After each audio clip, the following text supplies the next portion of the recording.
사무엘상 16장 1절에서 13절까지의 말씀을 제가 봉독하겠습니다.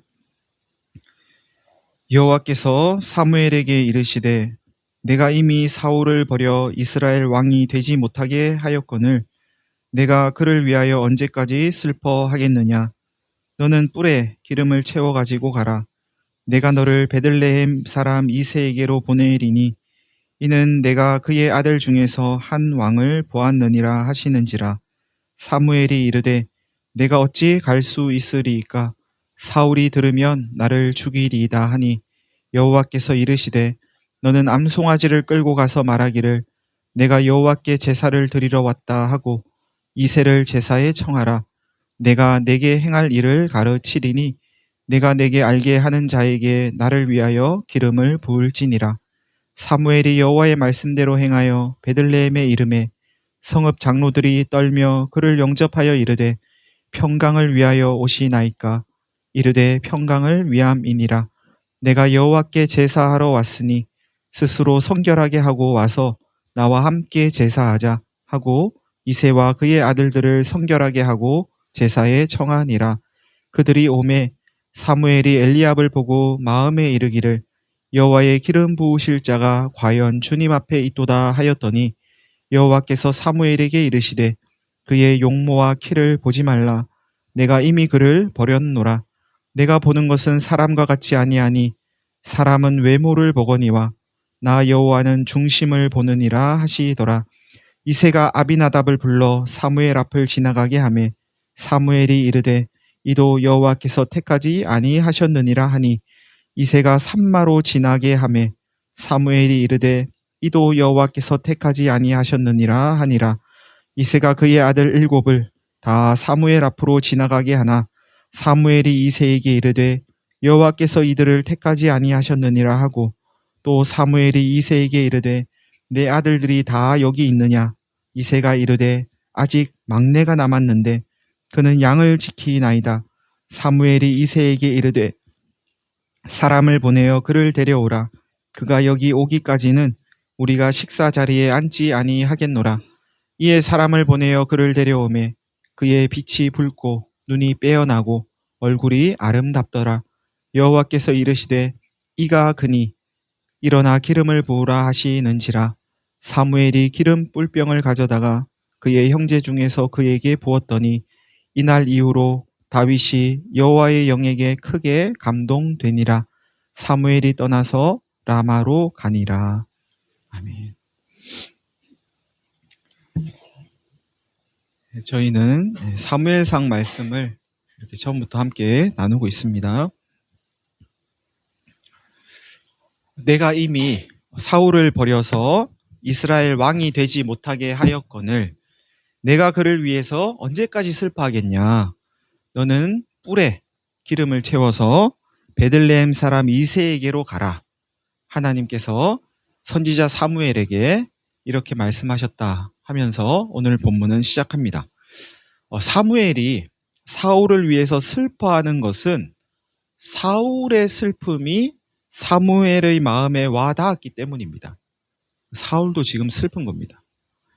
즐거워하는 자와 함께 즐거워하고 슬퍼하는 자와 함께 슬퍼하는 것. 마음이 딱딱한 게 아니고 부들부들해서 상대방을 바라보면 그의 마음이 내 마음 같고 거울 보는 것처럼 그의 마음이 그대로 내 마음에 와닿는 것. 그게 예수님 마음이죠. 하나님께서 우리 마음을 그런 마음 되게 해주시기를 간절히 바랍니다. 사무엘은 하나님의 명령을 이루기 위해서 바쁘게 발걸음을 옮깁니다. 사무엘이 도착한 곳은 유대 땅 작은 베들레헴이었습니다. 동네 어귀에서 놀고 있던 아이들은 저 멀리서 걸어오는 사무엘을 알아보고는 동네로 뛰어 들어가면서 이렇게 소리쳤을지도 모릅니다. 사무엘 선지자가 오고 있어요. 사무엘 선지자가 우리 마을에 오셨어요. 사무엘이 베들레헴에 왔다는 소식은 삽시간에 온 동네에 퍼졌고 사람들은 순식간에 마을 어귀로 모여들었을 것입니다. 사람들이 웅성거리기 시작합니다. 아니, 사무엘 선지자가 왔다면서? 그러게, 그렇다는구만. 무슨 일로 왔대? 글쎄, 나도 잘 모르겠는데. 막상 사무엘을 본 마을 사람들은 두려운 마음이 먼저 들었을지도 모릅니다. 자네 혹시 잘못한 거 없어? 아니, 나 잘못한 거 없는데. 사무엘의 행보를 알고 있는 사람들이 이렇게 서로에게 잘못한 것이 없는지 묻는 것은 전혀 이상한 풍경이 아니었습니다. 왜냐하면 사무엘은 이유 없이 이리저리 그냥 한번 가보는 그런 사람이 아니었기 때문입니다. 한 사람 한 사람을 하나님 앞에 바로 세우기 위해서 이곳저곳을 다니면서 사람들이 잘못한 게 있으면 그거 잘못한 거예요. 가르쳐주고 때로는 꾸짖기도 하고 그러면서 그들의 잘못을 바로 잡아주는 게 사무엘의 주된 임무 중 하나였기 때문입니다. 그래서 오늘 말씀도 베들레헴의 장로들이 떨면서 사무엘을 영접했다. 혹시 뭐 우리 잘못한 거 있는 거 아니야? 그래서 사무엘 선지자가 온 거 아니야? 그래서 떨면서 사무엘을 영접했다고 밝힙니다. 사람들의 이런 불안은 곧 기대감으로 바뀝니다. 사무엘은 평강을 위해서 왔고 사람들과 함께 하나님을 예배하러 왔다는 사실을 알았기 때문입니다. 베들레헴에는 곧 축제가 벌어졌을 겁니다. 사람들은 악기를 연주하고 춤도 추고 하나님을 찬양했을 겁니다. 온 동네 사람들이 한자리에 모였을 겁니다. 여기저기서 맛있는 음식을 만들어내는 소리도 들리고 냄새가 코끝을 행복하게 만들기도 했을 것입니다. 아이들도 모처럼 벌어진 마을 잔치에 신이 났을 것입니다. 그러나 사무엘이 베들레헴을 방문한 것은 사람들을 모아서 하나님을 예배하고 축제를 벌이는 것 그 이상의 목적이 있었습니다. 사무엘은 이새라는 사람과 그의 아들들에게 특별한 관심을 가지고 있었습니다. 사무엘은 마을 사람들이 모여 있는 가운데서 이새로부터 그의 아들들을 한 명씩 소개받습니다. 이 아이가 우리 장남 엘리압입니다. 사람들이 환호성을 질렀을 겁니다. 잘생겼다고. 엘리압이 사무엘의 눈에 쏙 들어왔습니다. 엘리압을 본 사무엘은 마음에 흡족했습니다. 얼짱, 몸짱에 베들레헴의 여인들은 그를 가리켜 완소남이라고 완소남 아세요? 완소남. 예, 완전 소중한 남자라고 그렇게 불렀을지도 모르겠습니다. 엘리압은 사무엘이 바로 이 아이구나 하는 탄성을 자아낼 만큼 멋져 보였습니다. 그러나 하나님의 말씀 한마디는 사무엘이 정말 눈여겨보아야 할 것이 무엇인지 새삼스레 깨닫게 해주었습니다. 사람은 외모를 보거니와 나 여호와는 중심을 보느니라. 두 번째 아들은 아비나답입니다. 그가 어떤 외모를 지녔는지 그의 생김새는 어땠는지 성경은 더 이상 아무런 말도 하지 않습니다. 이것은 하나님의 말씀 한마디로 사무엘의 시선이 더 이상 사람들의 외모에 집중되지 않았음을 보여줍니다. 사무엘은 더 이상 자기의 기준에 따라서 사람을 외모로 판단하지 않았습니다. 사무엘은 하나님의 마음은 어디에 있을까를 더욱 예민하게 하나님께 물으며 조심스럽게 둘째 아들을 만났습니다. 그러나 아비나답은 택함을 받지 못했습니다. 세 번째 아들 삼마 역시 택함을 받지 못했습니다. 세 명의 아들 모두 택함을 받지 못하자 사람들은 웅성거렸을지도 모르겠습니다. 이제는 누가 택함을 받을 것인가 하는 것보다 과연 이새의 아들 가운데 택함받는 아들이 있을까 하는 쪽으로 사람들의 관심이 옮겨갔습니다. 그래서 성경은 넷째 아들부터는 이름도 알려주지 않고 속도를 내어서 택함을 받는 아들이 과연 있나 하는 것에 주목하게 만듭니다. 그런데 이게 어찌된 일일까요? 7 아들 모두 사무엘 앞에 왔지만 택함을 받은 아들은 없었습니다. 이새도 놀라고 7 아들도 놀라고 그 광경을 지켜보던 백성들도 놀랐을 겁니다. 놀라움도 잠깐, 이새는 사무엘을 쳐다보기가 민망했을지도 모르겠습니다. 7명의 아들이 다 택함을 받지 못하다니 이런 수치가 있나? 이새는 얼굴을 제대로 들 수가 없었을지도 모릅니다. 사람들은 웅성웅성거리고. 그런데 누구보다도 놀라고 당황스러운 것은 사무엘이었을지도 모르겠습니다. 아니, 혹시 내가 하나님의 말씀 가운데 뭘 놓쳤나? 내가 혹시 잘못 들었나? 내가 이제 선지자로서의 영역이 다했나? 나 이제 그만둬야 되나? 혹시 내가 마을을 잘못 찾아왔나? 이 사람이 이새 아닌 거 아니야? 당신 이새 맞아요? 네, 맞아요. 그렇다면 혹시 당신 아들이 7명 말고 또 있는 건 아니에요? 다른 아들이 있었습니다.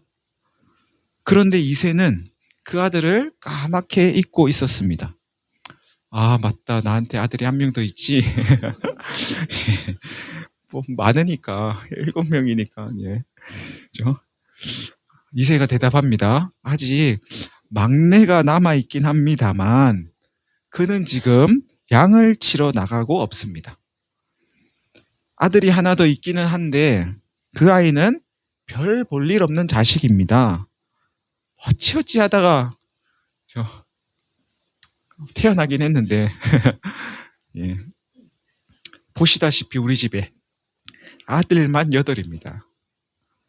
막내까지 신경 쓸 겨를이 있겠습니까?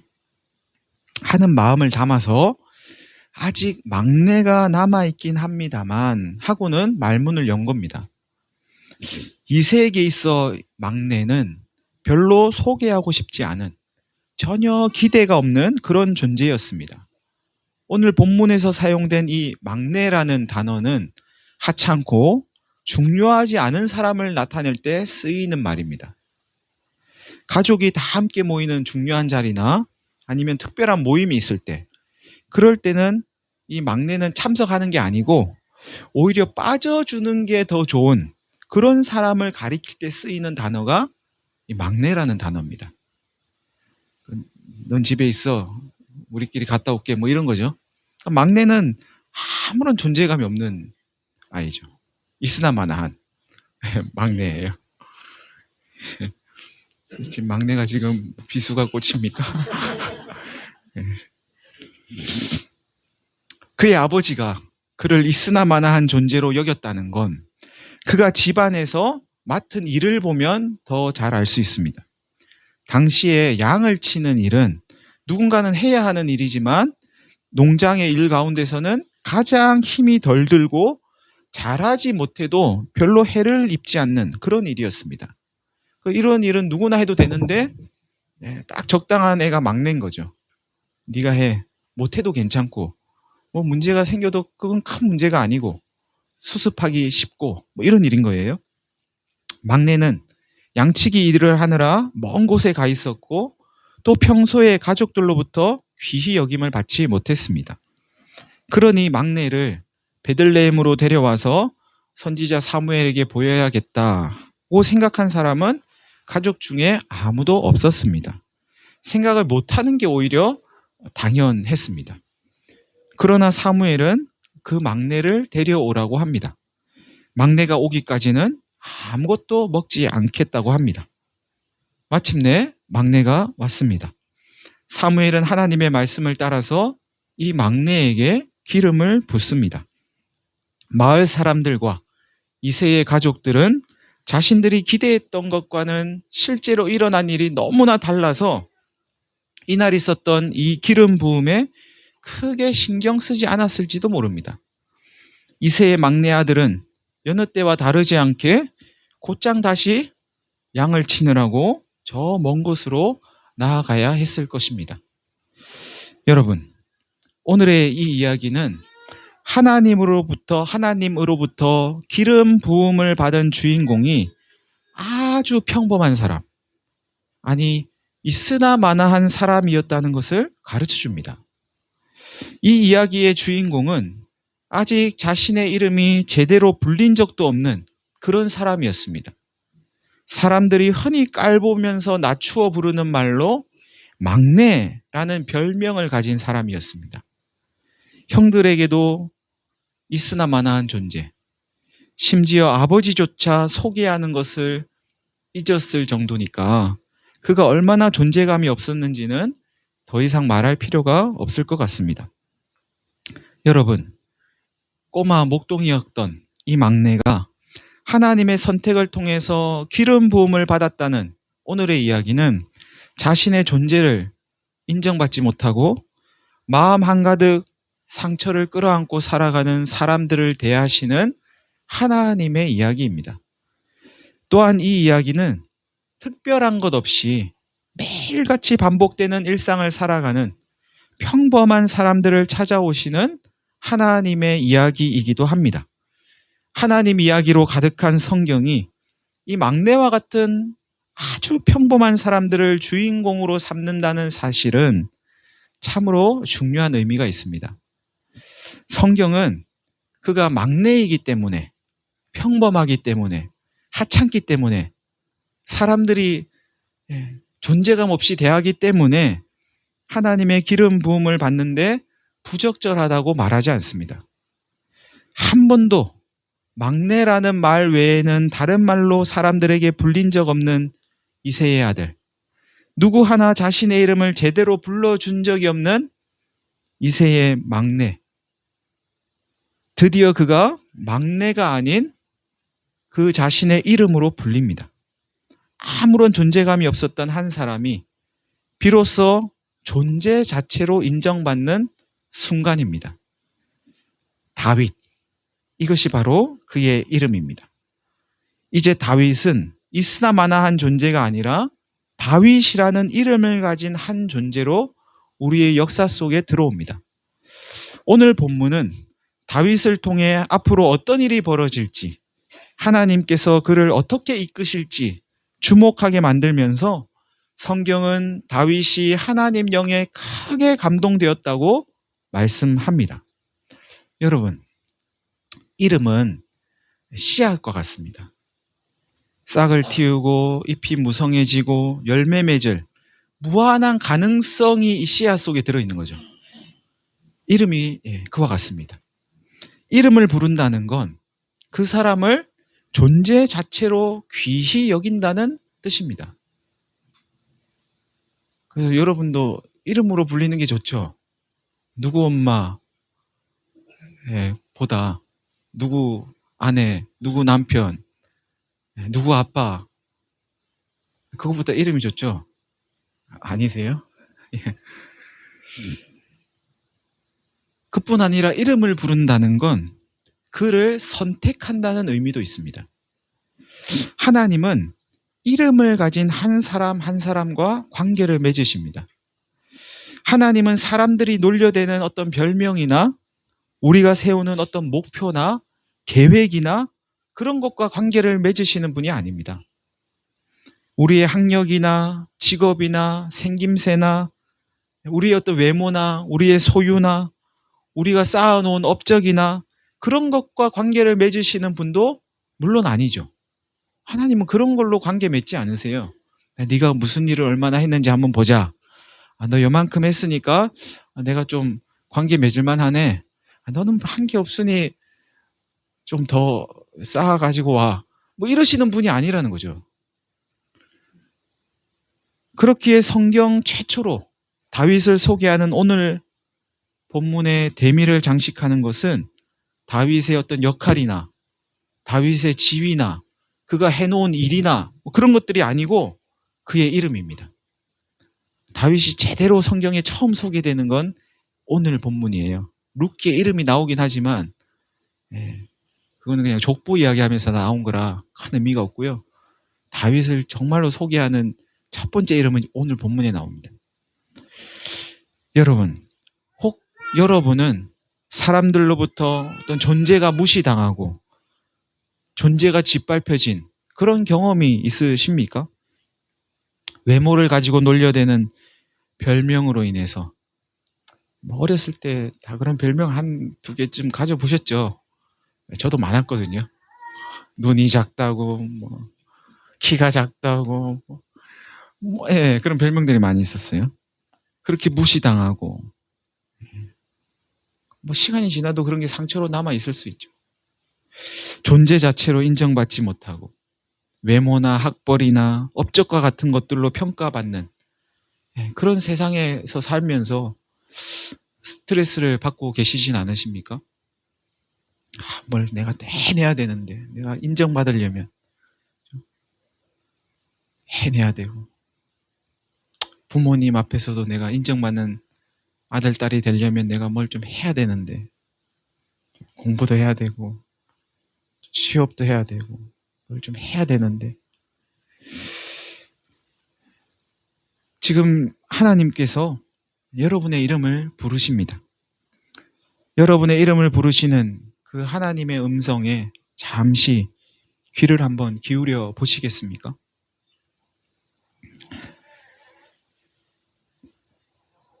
하나님은 우리를 있는 그대로 받아주시고 존재 자체를 인정하십니다. 해내지 않아도 괜찮습니다. 여러분의 존재 자체를 사랑하십니다.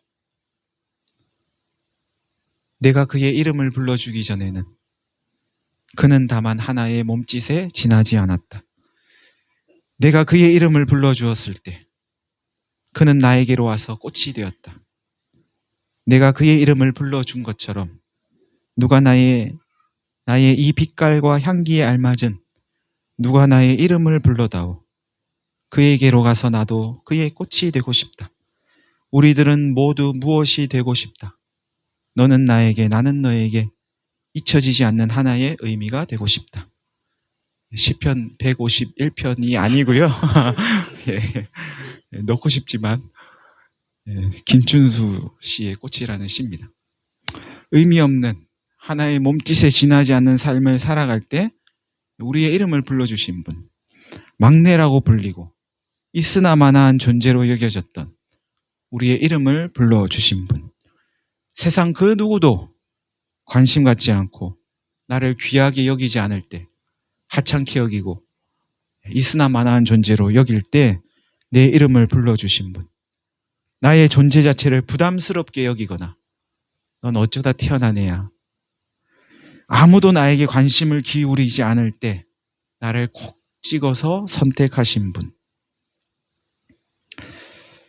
나를 지으신 주님 내 안에 계셔.